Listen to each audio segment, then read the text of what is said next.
Salam, selamat pagi. Hari ini kita akan belajar kembali mengenai hak asasi manusia yang ke depan kita singkat menjadi HAM dalam perspektif Alkitab. Pembahasan mengenai HAM dalam perspektif Alkitab bertujuan memberikan bimbingan kepada kita mengenai HAM yang mengacu pada ajaran firman Tuhan atau Alkitab. Ada dua dasar yang menjadi acuan mengenai HAM menurut Alkitab. Yang pertama adalah kasih.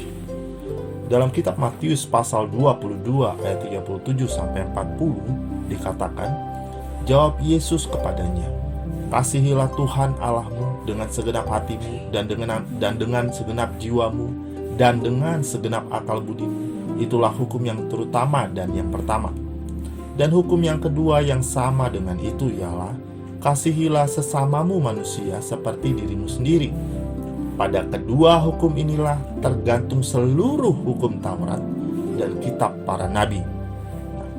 Ayat ini menjelaskan bahwa Alkitab dapat dirangkum dalam kalimat kasihilah Tuhan Allahmu dan kasihilah sesamamu manusia. Ini yang menjadi dasar HAM dalam perspektif Alkitab, yaitu kasih. Dan lebih fokus pada kasihilah sesamamu manusia. Tuhan mau kita mengasihi sesama kita. Berarti Tuhan mau kita menghargai manusia. Kita menghargai hak-haknya.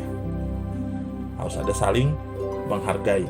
Bentuk kasih kita kepada Allah dapat terlihat dengan bagaimana kita mengasihi sesama kita manusia, seperti dirimu sendiri.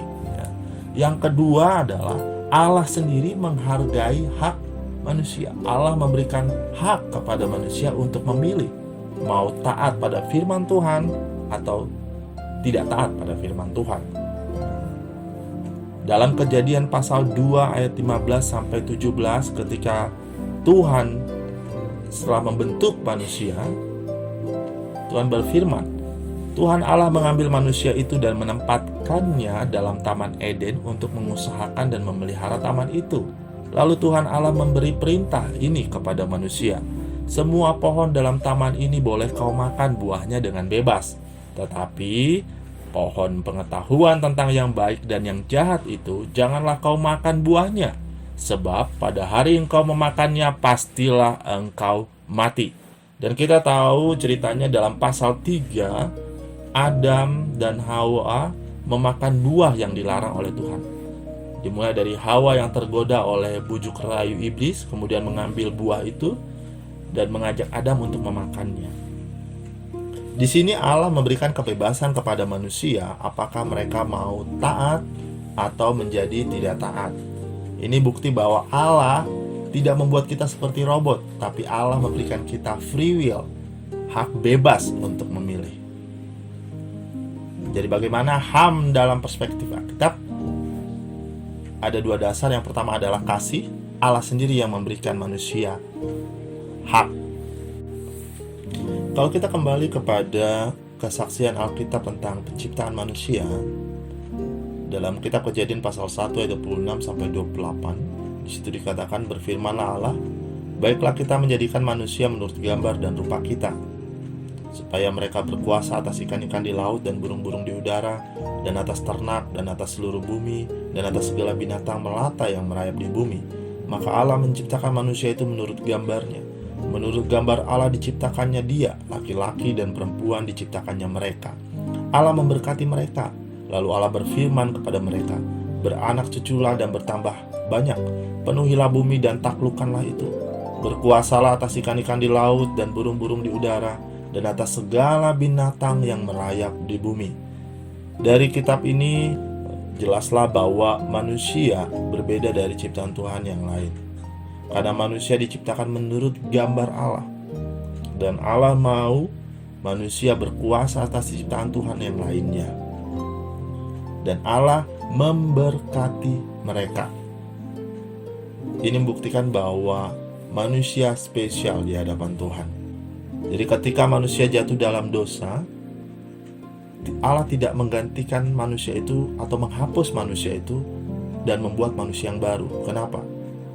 Karena Allah membuat kita spesial. Ada kasih di situ. Ada rencana Tuhan di penciptaan itu. Dan rancangan Tuhan adalah baik buat setiap kita.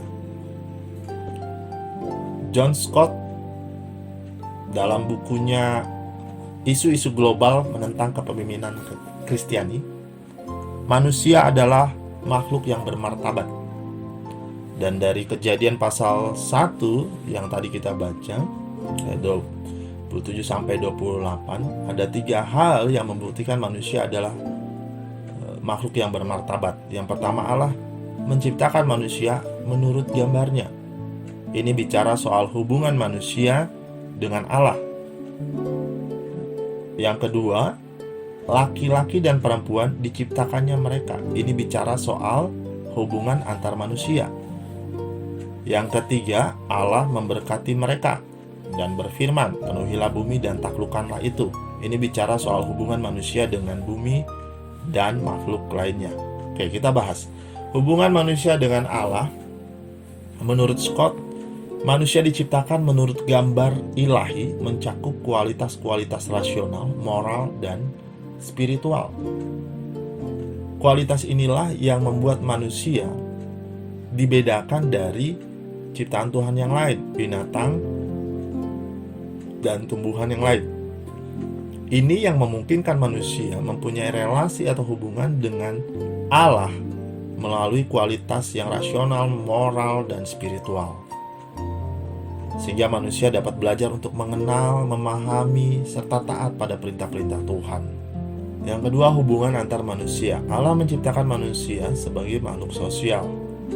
Allah memberkati relasi antar manusia, termasuk hal-hal yang berkaitan dengan akibat dari relasi atau hubungan itu.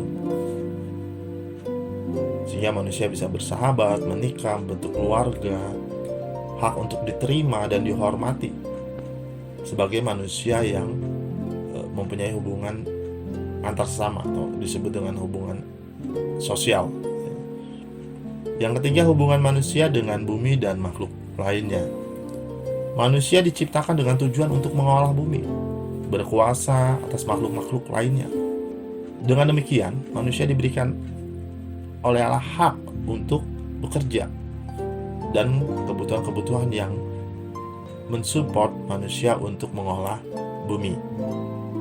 Apa implikasinya terhadap hak asasi manusia dari ayat-ayat yang kita baca sebelumnya?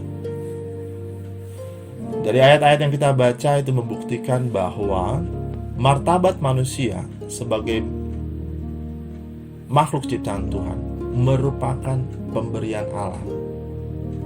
Allah memberikan hak kepada manusia. Oleh karena itu, tidak ada seorang pun dapat mengambilnya dari diri seseorang. Menurut kitab Amsal 14 ayat 31, siapa yang menindas orang lemah menghina penciptanya. Pelanggaran terhadap hak asasi manusia merupakan penghinaan terhadap penciptanya, terhadap Allah. Dalam Perjanjian Lama banyak raja-raja yang jatuh karena menerima hukuman Allah akibat mereka berlaku semena-mena terhadap rakyatnya. Contohnya yang pernah kita pelajari adalah 1 Raja-Raja pasal 21 ayat 1 sampai 16. Raja Ahab yang telah merampas kebun anggur Nabot dan dia menerima hukuman dari Tuhan. Dalam kitab Amos, kitab Mika, dan Yeremia juga banyak dibahas tentang seruan serta peringatan dari para nabi kepada pemerintah, kepada para pemimpin, supaya mereka bertindak adil terhadap rakyatnya. Ketaatan dan kasih dan keadilan selalu menjadi hal penting dalam sejarah hubungan antara manusia dengan Tuhan Allah sebagai pencipta. Ketaatan, kasih, dan keadilan ini bicara soal HAM. Dan Tuhan mau hal ini terjadi dalam hubungan antar manusia. Jika manusia melakukan kejahatan terhadap sesamanya, maka Allah akan menegur dan menuntut pertobatan dari manusia. Dan jika manusia tidak bertobat, maka ada ganjarannya. Tetapi sebaliknya, ketika manusia sadar atas kejahatannya dan kemudian bertobat, maka Allah akan memberkati mereka. Kisah-kisah dalam Perjanjian Lama sangat banyak menceritakan tentang Bagaimana raja harus menghargai hak asasi manusia. Seorang raja harus menghargai hak-hak rakyatnya. Dan Allah juga memberkati raja-raja atau para pemimpin yang menghargai HAM rakyatnya.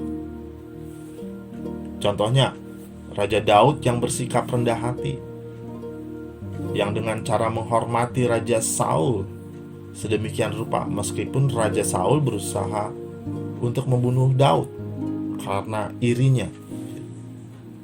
Tapi Daud tetap menghargai Saul sebagai seorang hamba Tuhan, sehingga Allah memberkati Daud sedemikian rupa. Kemudian Raja Salomo yang oleh anugerah Tuhan diberikan hikmat melebihi siapapun, sehingga dia bisa bersikap adil dan bijak terhadap rakyatnya. Arti terdalam dari hak asasi manusia adalah pengakuan terhadap kebebasan dan kemerdekaan manusia yang telah dianugerahkan oleh Allah sejak manusia dibentuk, atau sekarang sejak manusia mulai bertumbuh dalam rahim seorang ibu. Oleh karena itu, segala macam upaya untuk menghancurkan serta menghilangkan kehidupan serta kebebasan manusia merupakan pelanggaran terhadap HAM. Nah, pertanyaannya, bagaimana dengan kasus hukuman mati, aborsi, dan eutanasia? Ini masih menjadi perdebatan sampai sekarang. Hukuman mati adalah hukuman yang dijatuhkan kepada seorang yang dianggap melakukan kejahatan yang berat, seperti pembunuhan yang kejam dan sadis, makar, dan atau kalau di Indonesia ada kasus narkoba, ya. Aborsi adalah pengguguran kandungan yang merupakan praktik menghilangkan janin yang ada dalam kandungan. Gereja tentunya menolak hal ini tentang aborsi, ya. Walaupun ada beberapa kasus medis, ya, atau kasus moral, seperti contohnya seorang remaja perempuan yang menjadi hamil karena hubungan seks bebas, padahal perempuannya masih sangat muda. Apa yang harus dilakukan? Nah, harusnya gereja berperan aktif menolong remaja tersebut agar dapat mempertanggungjawabkan perbuatannya dengan baik hingga tidak harus melakukan aborsi, ya. Bagaimana dengan eutanasia, yang merupakan praktek yang dipilih untuk membebaskan seseorang dari penderitaan panjang? Ada yang disebut dengan eutanasia aktif, ada juga yang disebut pasif.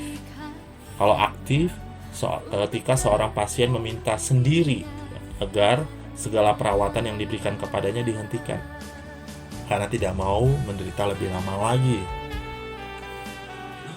atau dilakukan kepada seseorang dengan sengaja menyuntikkan zat beracun yang mematikan untuk menghentikan penderitaannya.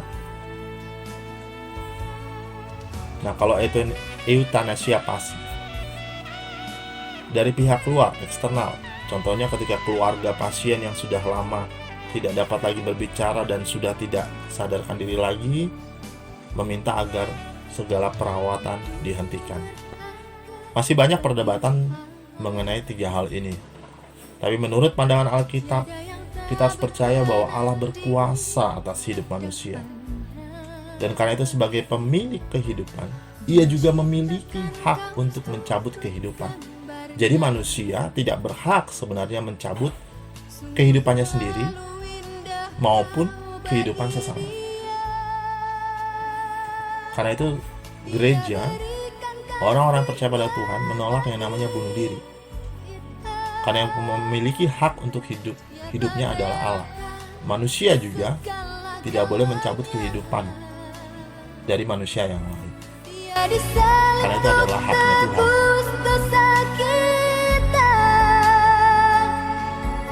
Karena hidupmu sangatlah berharga.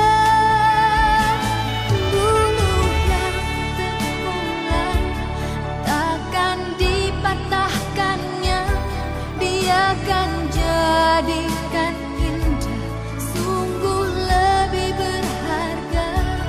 Sungguhnya telah pudar, takkan dipadamkan. akan jadikan